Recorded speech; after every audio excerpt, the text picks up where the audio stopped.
Hello everyone, সকলকে জানাই শুভ মহালয়ার অনেক অনেক শুভেচ্ছা। দেবী পক্ষ পড়ে গেল আজ থেকে। তো চলো, আজ চলে এসেছি সকাল সকাল মিষ্টির দোকানের স্টাইলের আলুর তরকারি আর গরমা গরম লুচি নিয়ে।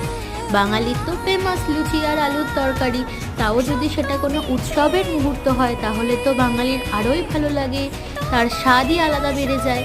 তো আজকে আমি করেছি সকালের ব্রেকফাস্টে লুচি আর তরকারি। আর সকালবেলা বৃষ্টি হচ্ছিল, বৃষ্টি দেখতে দেখতে আমি আমার রান্নার কাজটাও সেরে নিয়েছি। আর মাইকে মহালয়াও চলছিল, কানে মহালয়াটা আসছিল, শুনতে পাচ্ছিলাম। তো আজকে যেন রান্না করার ভাইবসটা অনেক অনেক অনেক গুণে বেড়ে গেছিলো। রান্নাঘরে দাঁড়াতে যেন আজকে খুব ভালো লাগছিলো। অন্যদিন যেমন বিরক্ত লাগে, কিন্তু আজ যেন প্রচণ্ড ভালো লাগছিলো রান্নাঘরে থাকতে। তো এই যে এবারে অনেকটা টেস্টিং বানাই, তো সবসময় ভালোই বলে। আর সত্যি তরকারিটা খুব ভালো হয়েছিল। আর মহালয়া রিলেটেড ভিডিও খুব তাড়াতাড়ি আসছে। টাটা।